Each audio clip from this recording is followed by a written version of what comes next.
Sujit start কর, দেরি করে না। ওয়েলকাম। আমরা আজকে এখানে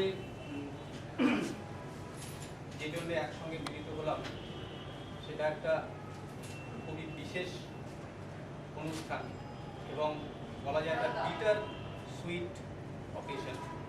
সুইট বলছি এই জন্যই যে আজকে যাকে আমরা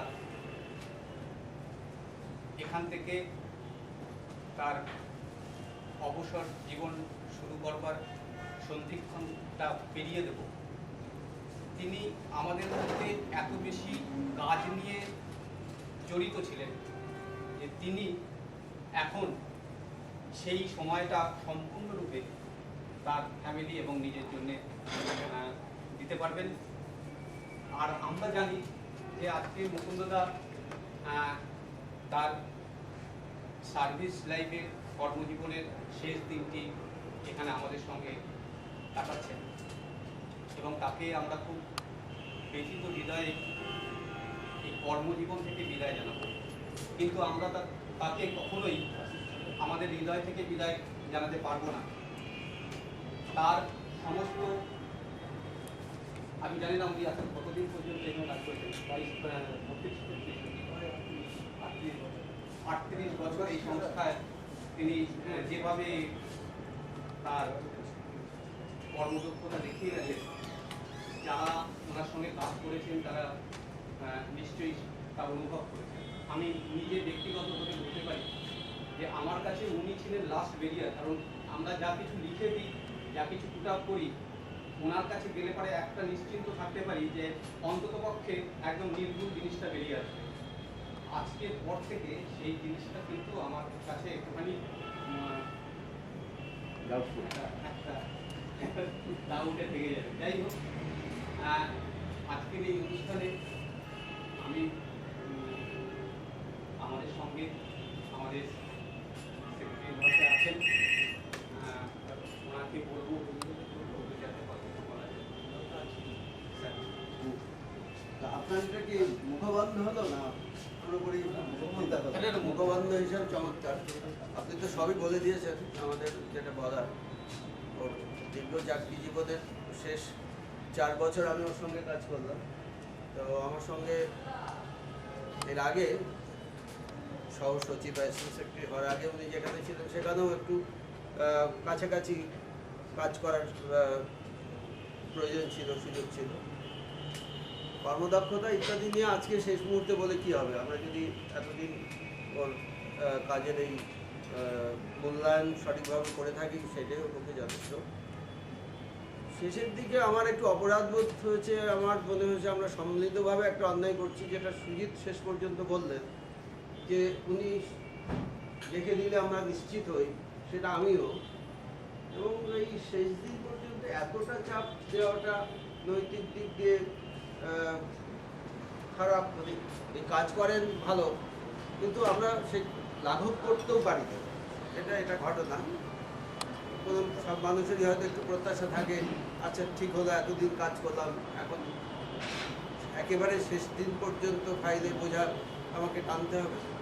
তো সেই দিকে আমরা কিছু করতে পারিনি। আমার বারবার মনে হয়েছে, কয়েকবার আমি ওকে বুঝেওছি। আমি নিজেও ইমিডিয়েটলি বিফোর দিস পিরিয়ড এদিকে সেদিকে ঘোরাঘুরি করলাম। যাই হোক, সুজিতের সেই কথাটা বলি যে আমরা সবাই নিশ্চিত ছিলাম মুকুন্দ ভট্টাচার্যই একটা বিষয় দেখে দেবেন, তারপর আর আমাদের অত মনোযোগ দিয়ে দেখতে হবে না। সেটা ঠিক হয়ে আছে, সঠিক হয়ে আছে, সেটা নিখুঁত হয়ে আছে, এমনি আমাদের বিশ্বাস ছিল। সেই বিশ্বাস রাখতে হবে। তো যারা আছেন তাদের উপরেই বিশ্বাস রাখতে হবে। তাদের মধ্যে কেউ কেউ উঠে আসবেন, এটাই আশা করব। একজন চলে যাবেন বলে শূন্যতা থাকবে, এটা তো হয় না। আমরা সেই হিসাবে পড়েছি, প্রকৃতি শূন্যতা পছন্দ করে না। আমাদের মধ্যে এখানে যারা কাজ করছেন তারা কেউ নিশ্চিত হচ্ছেন একজনের সঙ্গে অন্যজনে করে, এটা আমি বলবো। আমারও যাওয়ার সময় হয়ে এসেছি। এখানে যে সমস্ত কর্মী আছেন তাদের মুকুন্দ ভট্টাচার্য হয়ে ওঠারও ক্ষমতা আছে, উপাদান আছে।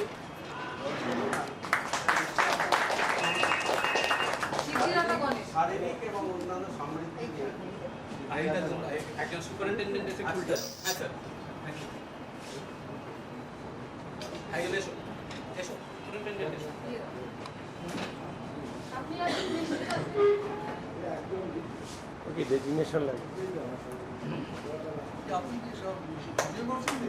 হ্যাঁ সব রেকর্ড করার আছে। হ্যাঁ, record করো। আমরা আবার এই কম্পিউটারে নিয়ে সিডি করে চালিয়ে টেস্ট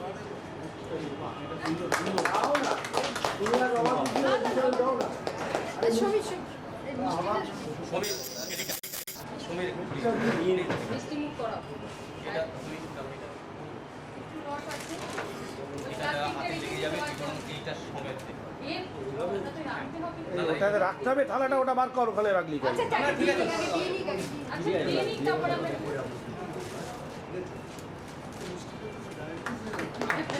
আপনি খাবেন একা নাকি সবাইকে খাওয়াবেন? ওদেরও সময় করে। এখন আমি এই সুন্দর মুহূর্তটাকে যেহেতু রানা তুলে রাখছি।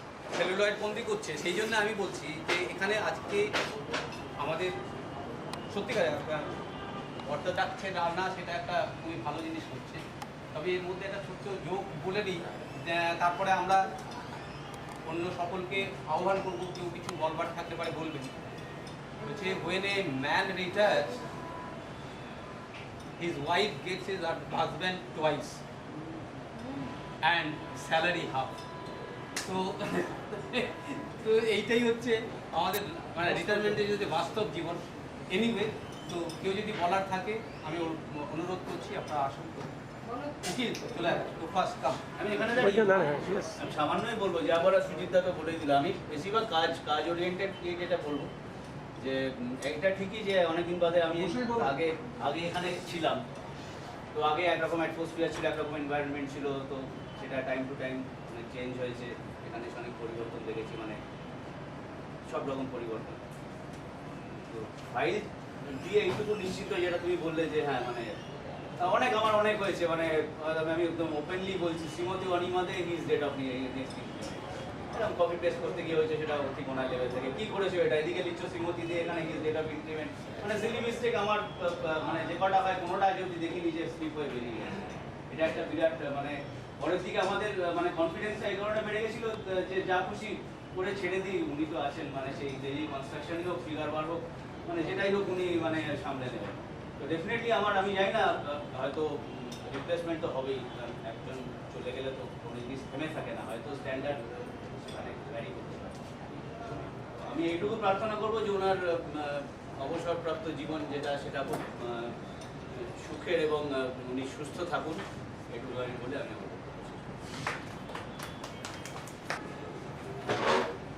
সাধারণ একজন কর্মচারী থেকে অসাধারণ একজন অফিসার হিসাবে রিটায়ার করার মুক্তিযোদ্ধা হচ্ছে একমাত্র নিদর্শন। কারণ আমরা সবাই সাধারণ কর্মচারী এবং বাই ডিন্ট অফ প্রমোশন আজকে উনি যেভাবে রিটায়ার করছেন অফিসার হিসাবে, একজন অসাধারণ অফিসার হিসাবে, তার মধ্যে অনেকের কথা থেকেও সেটা পরিষ্কার বা এটা আমরা সকলেই জানি। এবং আমি 80 সালে যে সৌম্যকান্তি যুবককে দেখেছিলাম মুকুন্দদাকে, আজকেও কিন্তু 60 বছর বয়সে তার মধ্যে সেই ছটাটা রয়েছে, সেই হাসি বা সেই যেটা রয়েছে। আর আরেকটা জিনিস যেটা সকলেই বলেছে, আমি আবার রিপিট করছি, যেটা মুকুন্দদার সঙ্গে আমি কিছুদিন কাজ করার যে সৌভাগ্য পেয়েছি, সৌভাগ্য অর্জন করেছি, তার মধ্যে আমরা কিন্তু অনেক কিছু শিখতে পেরেছি।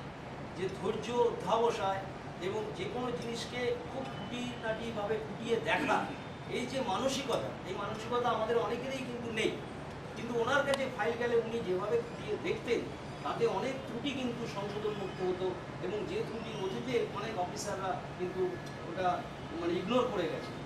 এদিক থেকে কিন্তু আমরা একটা বিরাট একটা গার্জিয়ান উনি আমাদের ছিলেন ডিপার্টমেন্টের মধ্যে, সেদিক থেকে আমরা তৃপ্ত। আর এর চেয়ে বেশি কিছু বলার নেই। একটা কথাই লাস্টে বলবো, আজকে রিটায়ারমেন্ট সবাই সকলেরই রিটায়ার করতে হবে একটা না একটা দিন। উনি সুস্থ থাকুন, ভালো থাকুন, এই কামনাটা করবো। আর সর্বোপরি বলবো, পেনশনটা আপনি এখান থেকে কিছুদিন নিন, প্রতি মাসে অন্তত একবার আপনাকে দেখবো, আমাদের দিন ভালো যাবে, সময় ভালো যাবে, সেই অনুরোধটা রাখলাম। যখন একান্ত পারবেন না তখন দেখা যাবে ব্যাংকে। এইটুকুনি বলে আমি আমার ছোট্ট বক্তব্য শেষ করছি। আমি এখন অবশ্য ডেভেলপমেন্টে আছি, বসেই বলছি। এখন তো ডেভেলপমেন্টে থাকলেও তো অ্যাসিস্ট্যান্ট সেক্রেটারির আগে উনি যখন সেকশন অনুসারে এখানে ছিলেন তখনও আমি ওনার সঙ্গে কাজ করেছি। তো ওনার সঙ্গে কাজ করে যা বলার সবই বলেছেন। একটা বলবো যে উনি আমাদের অন্তত আমার কাছে ফাইল ওয়ার্কের শিক্ষাগুরু। অনেক কিছু অনেকবার বলেছি উনি অনেক লেখেন কিন্তু আবার সেই লেখাগুলো পড়ে কাজ করতে গিয়ে যে ওনার মতোই লেখা আমার কিছুটা এসে যাচ্ছে, ওনার অনুকরণ করতে ইচ্ছা করছে এত সুন্দর। এই জন্য মানে উনি রিটায়ার করে যাচ্ছেন মানে আমার বলতে পারেন একজন শিক্ষাগুরু চলে যাচ্ছেন। কারণ কোনো সময় অন্য কাজে লিখতে গিয়ে যখন উনি সাপ্লাই অফিসার হয়ে চলে গেছিলেন, এখানে লিখতে আমার মনে পড়লো এই সেন্টেন্সটা এরকম লিখবো, ফোন করে ওনাকে বললাম কোনো আমি এটা লিখছি দেখুন যে লাইনটা এরকম হয় কিনা। উনি আবার বললেন না তুমি এরকম লেখো। সেই দিক দিয়ে বলবো যে আমরা একজন অন্তত আমি আমাদের মানে একজন শিক্ষককে হারাই, মানে চলে গেলেন আর অফিস থেকে। আর পরিশেষে কি বলবো যে অবসর জীবন সুখে শান্তিতে কাটুক। আর ওই সমিতার মধ্যে একটা কথাই বলি যে আপনি পেনশন নিতে এখানে আসুন, অন্তত মাসে একবার করে দেখা হবে। পিটিশন আপনার কাছে আছে জমা করবে, আপনি ওই পেনশনটা যাতে আমাদের ওই একটা দিন অন্তত আসেন আমাদের কাছে, আমরা মাস পিটিশন আপনার কাছে জমা দেবো। আর মাঝে মধ্যে তো সেই কাজের মানে পরিষ্কার এবং ভুলভ্রান্তি এড়ানোর জন্য মাঝে মধ্যে রসিকতা বলতাম, অ্যাকোয়াগার্ড আছে এখানে ফিল্টার হয়ে যাবে, একদম ছাঁকুনি ফিল্টার হয়ে বেরিয়ে যাবে, কোনো ভুলভ্রান্তি থাকবে না। আর তো সেসব বলারও স্কোপ পাবো না এবং সেরকম ভুলভ্রান্তি হয়তো বেরিয়েও যাবে। ট্রেনার আর থাকবে না, না ট্রেনার থাকবে খুবই যাক উনি ভালো থাকুন, ওনার শরীরটা ভগবান ভালো রাখুন, সুস্থ থাকুন, এই কামনা করি। মহিলাদের তরফে হয়তো একটা সই করে দিতাম, খালি সই করলে রেখা কি করবো। আপনি যে ছাকুনি আছেন আমি জানি আপনার কাছে আসলে পরে আপনি দেখে দেবেন, সুতরাং সেইভাবে তো নিশ্চিন্ত ছিলাম। এখন তো আসলে নিশ্চিন্তে থাকা যাবে না। আমি আর কি করবো, ওনার সঙ্গে আমি 2 বছর কাজ করেছি। 2 বছর নাকি 2 বছর যাবত না 2-2.5 বছর এখন খুব ফিল করবো, তার অভাবটা খুবই ফিল করবো। আর আমি ভগবানের কাছে এটাই আমরা কামনা করবো যাতে তার অবসর জীবন যাতে সুখের বা ভালোভাবে থাকে। আর মাঝে মাঝে যদি আসেন তো ভালো হয়, তাহলে একবার দেখা হয়ে যাবে। আসতে হবে, অন্তত প্রথম দিকে তো আসতে হবে। এখন বলার থেকে সবার শুনতে দাবি ইচ্ছে কিন্তু করছে এইটা। বেশি, হ্যাঁ এখন বলার থেকে শুনতে ইচ্ছে করছে বেশি। আপনি কিছু বলুন, আমরা শুনি। রমাদি কিছু বলুন। রমাদি অনেক ডিকটেশন নিয়েছেন, লেংদি ডিকটেশন।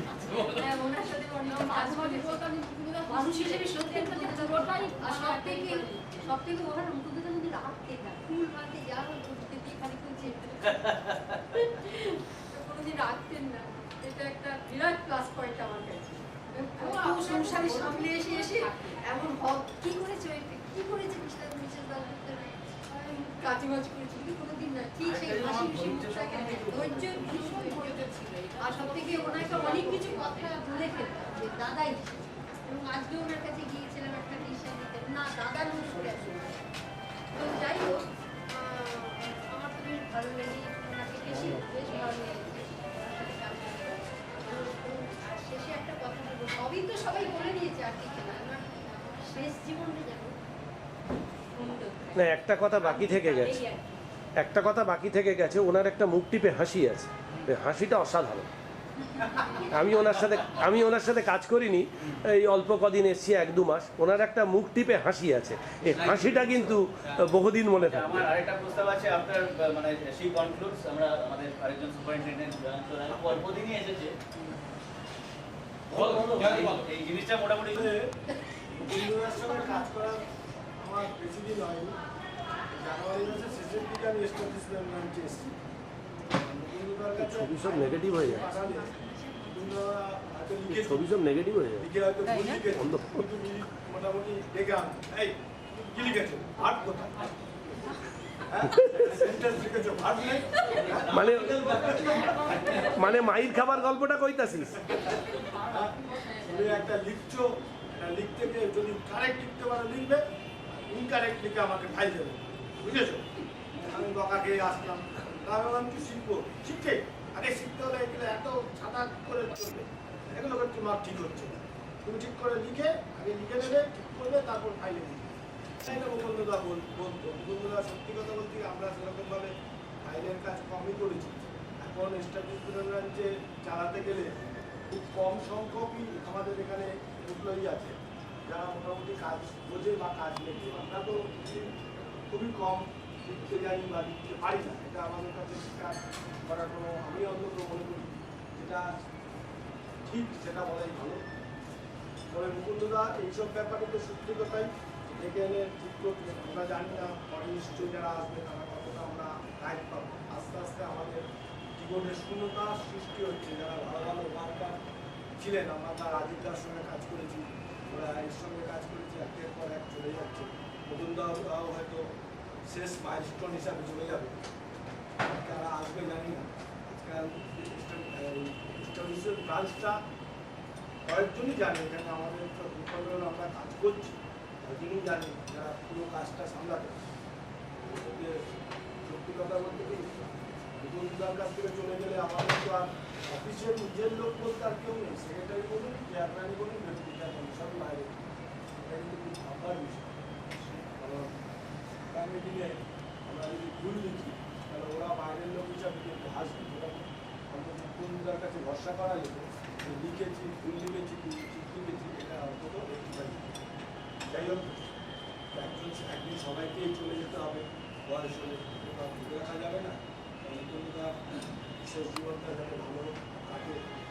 আমরা মুকুন্দদাকে রেখে ছি, তখন দেবদা ছিলেন, অশোকদা ছিলেন, সকলেই ছিলেন। এখন এসছি 1 বছর হলে আমার মুকুন্দদার সঙ্গে মুখোমুখি আমার কাজ করার সুযোগ এসছে। এটা আমার একটা সৌভাগ্য, বড় সৌভাগ্য। বড় দাদার মতো উনি শাসন করতেন, বুঝিয়ে দিতেন, বলে দিতেন। এটা সবসময় মাথা নিচু করে মেনে নিয়েছি। তবে অবসর তো কর্মজীবনে সকলেরই আসবে, অবসরকে তো কেউ অ্যাভয়েড করতে পারবে না। আমাদেরও আসবে, আমরা 4 বছর বাদে আমরাও চলে যাব। অবসর তো দরকারই আছে, কর্মজীবনের একটা সাইড তো অবসর, অবসর দরকার। তবে ওনার কি বলবো, ভট্টাচার্যদার কাজ দেখে বা প্রতিদিনের আসা যাওয়া, ফাইলের মধ্যে মুখ গুজে থাকা, দাঁড়িয়ে দাঁড়িয়ে ফাইল ডিল করা, দেখা, সেই দেখে মনে হতো যে ওনার অবসরের সময় বোধহয় এখনও ডিউ হয়নি। আরও বোধহয় মানে গভর্নমেন্ট যদি, সরকার যদি এই অর্ডারটা বার করে দিত 62 বছরের, তাহলে বোধহয় উনি আরও এরকম এই মানে ক্ষমতা নিয়েই উনি কাজ করে যেতে পারতেন। দেখে আমার তাই মনে হয়েছে। কোনো সময় মনে হয়নি আপনার মধ্যে কোনো ক্লান্তি এসছে, কোনো অবসাদ আসছে যে হ্যাঁ আমার সময় ফুরিয়ে আসছে, আমাকে আর আজকে একমাত্র আপনাকে বলতে শুনলাম যে আমাকে আর ফাইল দিও না, শুধু সই করার ফাইল দিও। কী বলবো, অবসর জীবন ভালো কাটুক, পরিবারদের নিয়ে, সকলকে নিয়ে আনন্দে থাকুন, ভগবানের কাছে প্রার্থনা করি আপনি সুস্থ থাকুন, দীর্ঘায়ু হোক আপনার। আমাদের সেকশন আমিও মানসীদির মতোই মানসীদির সঙ্গেই এসেছি, 1 বছর কাজ করছি। মানে স্যার বলেছিলেন যে নোটশিট নিয়ে একদিন, যে একটা নোটশিটের এগেনস্টে আরেকটা নোটশিট লাগিয়ে দিতে হয় যাতে মানে বড় অফিসাররা কিছু লিখতে পারে। সেকেন্ড দিন আবার জেকে সেই ভুলে গেছি, উনি বলেছি, অনেক বকাও খেয়েছি, ওনার কাছ থেকে অনেক ভালো কোনটা কিছু বলুন। একদম পাউডার মেখে এলি না। আমার পরিচয় 6/1/1984 আছে। অনেক সিনিয়র লোক রিটায়ার করে গেছে, আরও আগামী দিনে করবে। কিন্তু এমতো অবস্থায় একদম পাশের ব্রাঞ্চ হিসেবেই হোক, দাদা হিসেবেই হোক, আমাদের লাস্ট লাইন অফ ডিফেন্স বোধহয় এই মুহূর্তে চলে গেল। আর সেক্রেটারি এই কদিন থাকবেন, আর ওনার টেম্পারামেন্ট আমরা সবাই জানি। বলেই গেলেন আমাদের রঞ্জন নাম দিয়েছে কবি খুশি কবি না, মানে এই হাসি তো এই কাটা এই আর কি। আমার মনে আছে আমি কিছুদিন আগে এখানে আসার পরে একটা মেমো খাওয়া ভালো করেন। তবে কর্ম অপসংস্কৃতির যুগে এতগুলো লোক বসে একজনের কর্মের গুণগান গাইছে, আমার শুনতে খুব ভালো লাগছে। কারণ আজকাল কর্মবিমুখ লোক, কর্মবিমুখ কর্মচারীর অভাব নেই সারা দেশে, এবং সারা দেশে থাকলে আমাদের এখানেও আছে। যে আর সব জায়গায় একই নিয়ম, যারা কাজ করে তাদের ঘাড়ে কাজ চাপে। আমারও যেন মনে হয় ফাইলগুলো সব দিক দিয়ে রুটেড না করে ডাইরেক্টলি ওনাকে দিলেও কাজ হয়ে যাবে, কারণ উনি যেটা বের করে দেবেন সেটাই হবে। তো এইটা আমার খুব ভালো লাগছে আজকে, যে এই কর্মবিমুখের যুগে এত কর্মের চাঞ্চল্য এবং তার এই কর্মের প্রতিভাকে প্রত্যেককে স্বীকার করা আমার খুব ভালো লাগছে ব্যাপারটা। আর আরেক নম্বর, গল্প সব একই বলেছে। আমি একটা আমার ছোট্ট এক্সপিরিয়েন্স বলি। সত্যবান উকিল একদিন আমায় 7:30টার সময় ক্লাব রুমে গিয়ে বলল আর কে খেলছিস এখনো? মুকুন্দদা আছে, বাড়ি যাবে গাড়ি করে, তোকে নামিয়ে দেবো, চ। তখন বাজে 7:30। কখন যাবে? বলে 10-15 মিনিটে বেরিয়ে যাবো। হয়ে গেছে মুকুন্দদা। ঠিক আছে, আমি ক্যারম বন্ধ করে সত্যর সাথে ওপরে চলে এলাম। 7 তলায় মুকুন্দদা যাবে, দেখলাম আমাদের সঙ্গে আরো 2-1 জন এখানে কেউ আছে। আমি আলটিমেটলি বাড়ি পৌঁছলাম 9:15টার সময়। আমি ওকে বললাম আমি 9:30টার সময় যদি বেরিয়ে যেতাম 7:30টায়, আমার 9:15টার মধ্যে বোধহয় রাতের খাওয়া হয়ে যেতে পারত। মুকুন্দদা এটা দেখলাম যে ফাইল টাইল করছে, তারপর হাত মুখ ধুয়ে ফ্রেশ হয়ে যখন বেরোলাম আমি বাড়ি পৌঁছলাম 9:30টায়। তাহলে এই হচ্ছে মুকুন্দদা, একটা ছোট্ট এক্সপিরিয়েন্স বললাম। আর কি আগামী ভবিষ্যৎ জীবন সমস্ত মধুর মধুর কথা আমার প্রতি বর্ষণ করেছেন, যদিও আমি জানি তার আমি অনামাত্র যোগ্য নই। যাই হোক, আপনারা আমার প্রতি যে গভীর শ্রদ্ধা, ভালোবাসা, প্রীতি ইত্যাদি যে দেখিয়েছেন, আমার চিরকালই মনে থাকবে বা এমনিও মনে থাকবে। কিন্তু আজকের এই যে বিশেষ দিনটিতে আপনারা এই ধরনের কথাগুলো যে বলেছেন, আমি খুবই আপ্লুত বোধ করছি। আমাদের প্রত্যেকেরই, বিশেষ করে যে কোনো জীব, তাদের কিন্তু একটা জায়গায় স্তর, যদিও এই কথাটা যে কোনো জড় পদার্থের ক্ষেত্রেও প্রযোজ্য, তবে বিশেষ বিশেষ ক্ষেত্রে তা বিদিত হয়েছে। মনুষ্য জগৎ যেহেতু, মনুষ্য জীব যেহেতু সর্বজীবের শ্রেষ্ঠ, এর কতগুলো বিশেষত্ব আছে। তারা নিজস্ব বুদ্ধি, বিবেচনা ইত্যাদি দিয়ে তারা একটা পরিবেশ এমনভাবে গড়ে তোলে, সমাজগত জীব, যার জন্য মানুষকে বলা হয়। এই সমাজগত জীবে বলতে তারা সমস্ত কিছুই তৈরি করে, নিজেদের একদম শৈশব জীবন থেকে একদম আমৃত্যু পর্যন্ত মানুষকে সবসময় বিভিন্ন রকম নিজেদের মস্তিষ্ক প্রসূত নানান রকম জিনিসের উদ্ভাবন করছে। সেই নিয়ে অতীতে যেরকম মানুষেরা যে সমস্ত জিনিস তৈরি করে গেছে, সেইটা ফল ভোগ করছে বর্তমান লোকেরা। ভবিষ্যতে হয়তো এখনকার লোকেরা যা করছেন তার ফল ভোগ করতে ভবিষ্যৎ প্রজন্ম। আজকের এই বিজ্ঞানের যুগে মানুষ অনেক এগিয়েছে, প্রযুক্তি অনেক এগিয়েছে। আমি আমার ব্যক্তিগত জীবন সম্বন্ধে কিছু বলতে পারি, যে অভিজ্ঞতার কথা। এখনকার একজন শিশু জন্মেই ইলেকট্রনিক মিডিয়া বা বিদ্যুতের যে সমস্ত যে সুযোগ সুবিধা সব কিছুই ভোগ করছে, দেখতে পাচ্ছে। অথচ সেক্ষেত্রে যদি আমি তুলনামূলকভাবে আমি আমার জীবনের সঙ্গে সেটা আমি পাশাপাশি রেখে যদি আমি বলতে চাই, তাহলে বলবো যে আমি কিন্তু সেই সমস্ত সুযোগ সুবিধা পাইনি। তাই এই জন্য আমার ছোটোবেলার সময় আমাদের বাড়িতে কোনো বিদ্যুৎ আসে না, তো 5 মাইলের মধ্যে কোনো বিদ্যুৎ ছিল না। আমার ছোটোবেলা পড়াশোনা করেছি অত্যন্ত সাধারণ স্কুলে। সেখান থেকে প্রাথমিক পর্যায়ে সেটা বেরিয়ে আসা, তার থেকে একটু ভালো স্কুলে গেলাম, যেখানটা মিডল স্কুল যেটাকে বলা, মিডল স্কুল স্ট্যান্ডার্ড, ক্লাস 5 থেকে ক্লাস 10 সেখানে পড়াশোনা করলাম। তারপরে কলেজ জীবন শুরু হলো। কিন্তু আমার জীবনে আমি এরকম কোনো বিলাসিতা জিনিসটা আমি পছন্দ করি না, আর আমাদের পরিবারও সেটা ছিল। আমি বাবার কাছ থেকে আমার জীবনে যদি কিছু প্রতিফলন এসে থাকে, বা সেই প্রতিফলন নিয়ে যদি আপনারা কিছু আলোচনা করে থাকেন, সেটা কৃতিত্ব বা সেটার গুণাগুণ যাই বলুন না কেন, তার কিছুটা আমার পিতৃদেবের কাছ থেকে পাওয়া।